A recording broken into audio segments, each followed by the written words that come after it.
Bonjour à tous dans une nouvelle vidéo, j'espère que vous allez tous bien. Ça fait déjà pas mal de temps, une dizaine de jours ou bien une semaine que j'avais pas fait une vidéo. Aujourd'hui je suis venu, je suis pas venu tout seul, je suis venu avec une collection de hadiths que je vais partager avec vous. Ce sont des hadiths traduits en français bien sûr.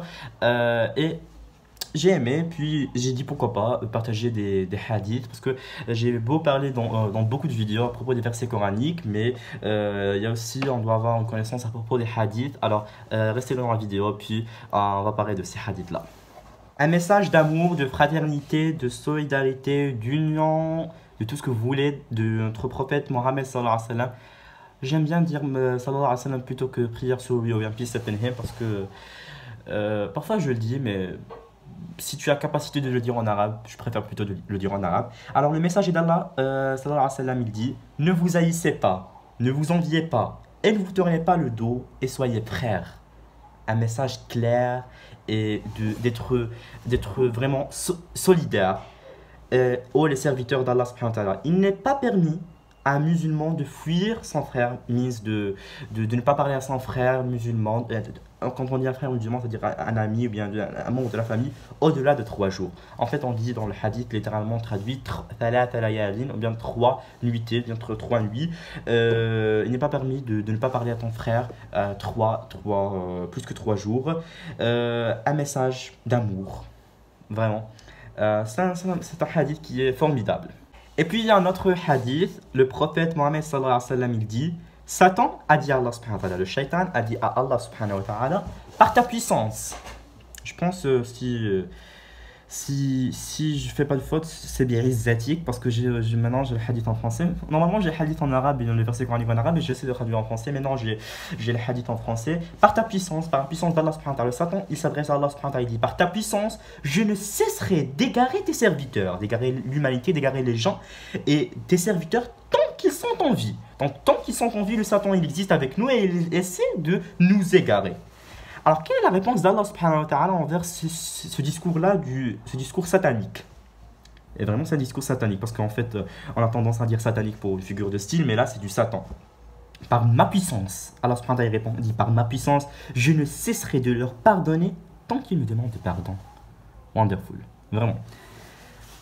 Le Satan essaie de nous égarer. Les serviteurs, ils retournent à Allah subhanahu wa ta'ala, ils demandent pardon d'Allah subhanahu wa ta'ala et Allah subhanahu wa ta'ala accepte nos pardons. Qu'Allah subhanahu wa ta'ala, regardez comment Allah subhanahu wa ta'ala est Ghafour Rahim et il pardonne ses serviteurs, même après des péchés, même après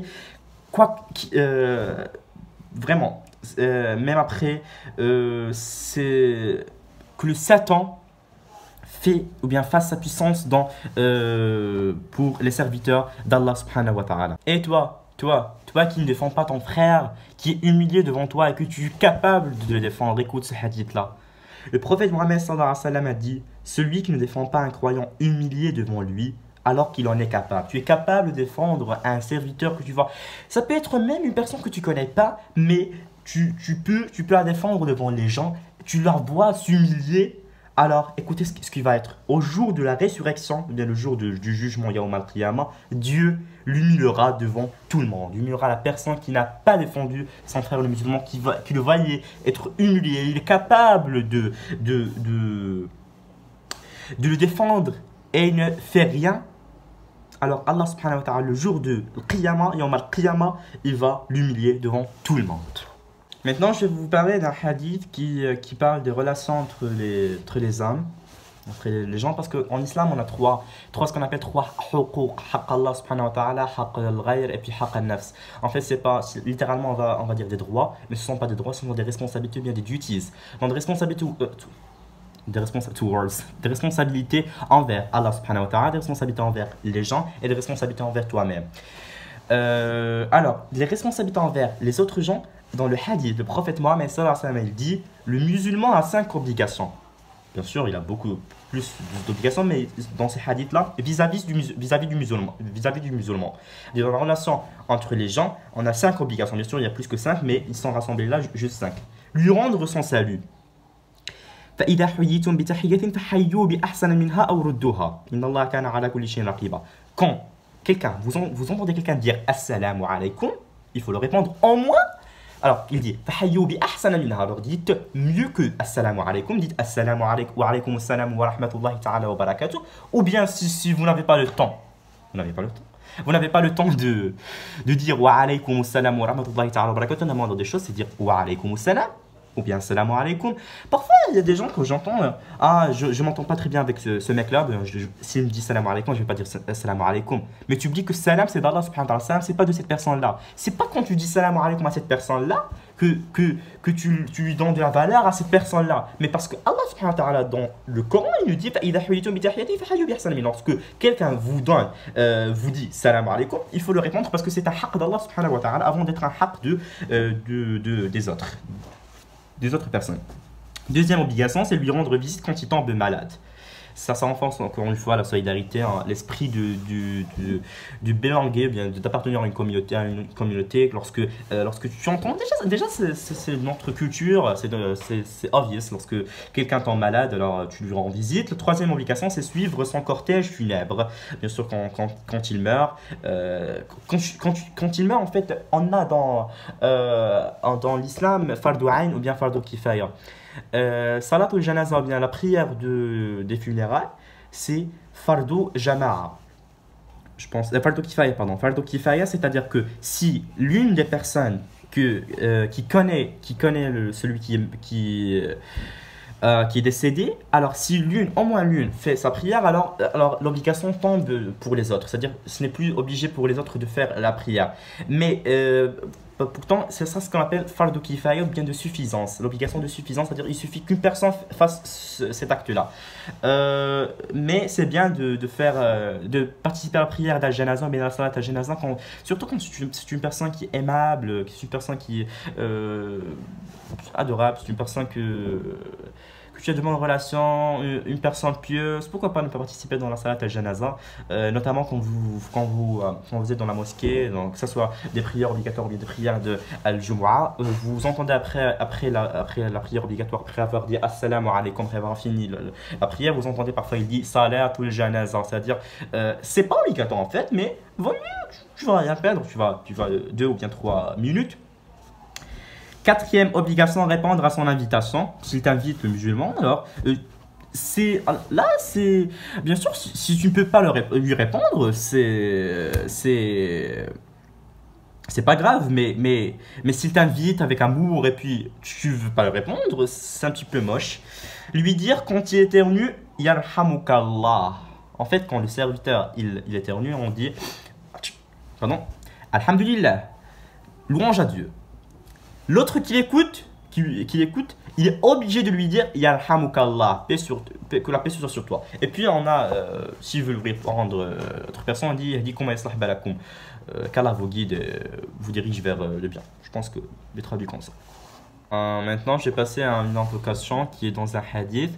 En fait, dans ce hadith, on parle du fadl de cette invocation, bien de l'ajr de cette invocation, de l'intérêt de cette invocation dans ce hadith-là. Selon Uthman ibn Affan, en fait, dans l'islam, on a ce qu'on appelle l'an'ana.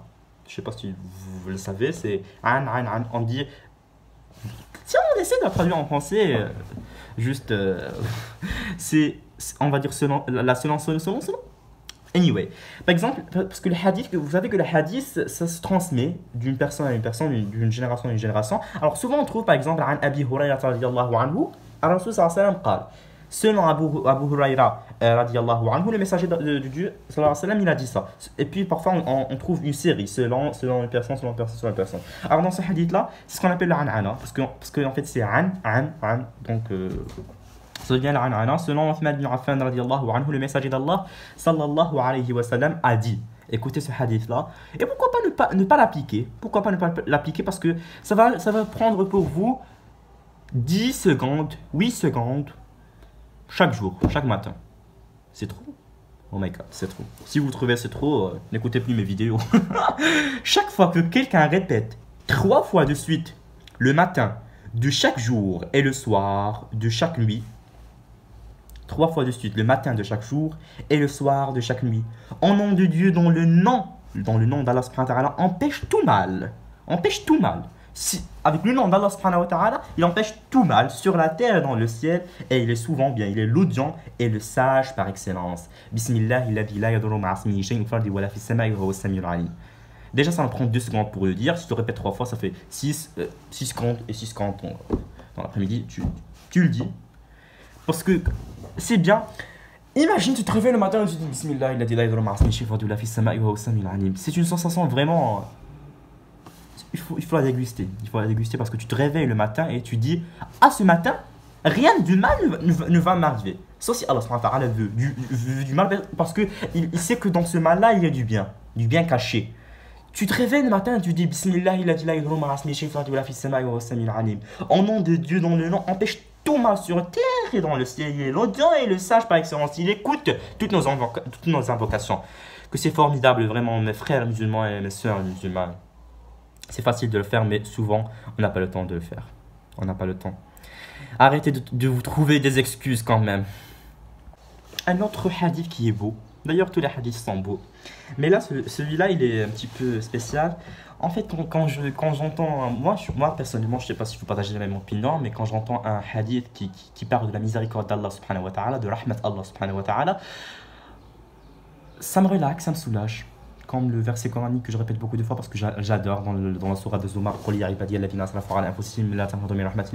ne soyez jamais désespérés de la miséricorde d'Allah subhanahu wa ta'ala. Alors écoutez ce hadith là qui est formidable. D'après Abu Hurayra radiallahu anhu, le messager de Dieu sallallahu alayhi wa sallam a dit quand Dieu a décrété la création, c'est-à-dire lamma qadallahu al-khalq, il a créé le monde, il s'est engagé lui-même kataba fi kitabihi ala nafsihi.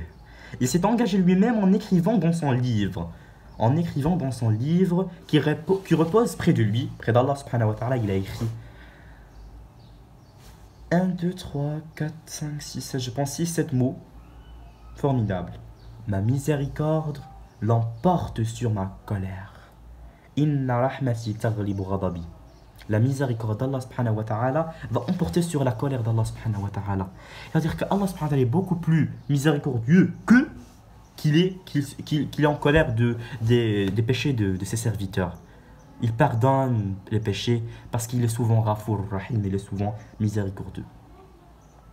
Wonderful, really. Quand on dort, on rêve tous. Écoutez ce hadith-là. Rapporté par par Al-Bukhari, mais oui, c'est rapporté par Al-Bukhari. Abu Sa'id Al-Khudri, il a entendu le prophète sallallahu alayhi wa sallam dire lorsque l'un d'entre vous a un rêve qui lui est agréable, c'est que ce rêve vient de Dieu. Souvent on appelle en arabe Al-Ru'ya As-Saliha fi Nawm.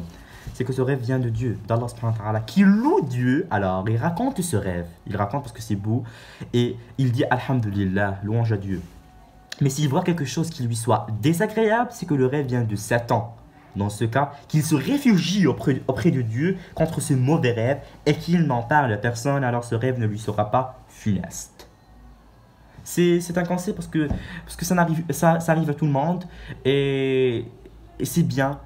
Ce sont tous des signes d'Allah subhanahu wa ta'ala pour revenir à Allah subhanahu wa ta'ala, pour ne pas oublier Allah subhanahu wa ta'ala. Parfois Allah subhanahu wa ta'ala il nous fait pousser vers lui et il dit oh mes serviteurs, revenez à moi. C'est indirectement. Que c'est formidable vraiment. Et bien maintenant je pense que je suis arrivé à la fin de la vidéo. J'espère que vous l'avez enjoyé, que vous l'avez aimé et que vous avez aimé by the way l'idée. Cette collection de hadiths. Alors, si vous l'avez aimé, n'hésitez pas à la liker ainsi que laissez vos commentaires au-dessus de la vidéo. Je suis là pour répondre. Et by the way, je dis que je suis là pour répondre. Je vais répondre à un commentaire. Je pense que c'est la première fois que je vais répondre à un commentaire dans ma chaîne YouTube. Ce commentaire a été écrit en anglais, bien précisément d'un Pakistanais ou bien du Pakistanais, je sais pas. Je vais répondre en anglais. He or she has told me that I speak very fast. I will respond. I speak very fast, and I know that I speak very fast, but I can do nothing to change it because I'm used to do like this and to speak like this. So I cannot change myself. I'm really sorry. I can do nothing. I speak like this. Whenever I'm speaking in Arabic or in French or in English, I speak like this. So c'est une habitude. I'm used to it. So sorry. C'était la première réponse à un commentaire. Et laissez-moi vos commentaires, que ce soit positif, que ce soit négatif, ça m'encourage toujours. Ça m'encourage aussi d'avancer, de faire de nouvelles vidéos. Si c'était la première fois, si c'est la première fois que vous regardez ma vidéo, que vous n'êtes pas abonné, alors abonnez-vous. Je vous aime tous. Votre frère Mohamed Amin El Messaoudi. Au revoir. Assalamu alaikum wa rahmatullahi ta'ala wa barakatuh. Goodbye.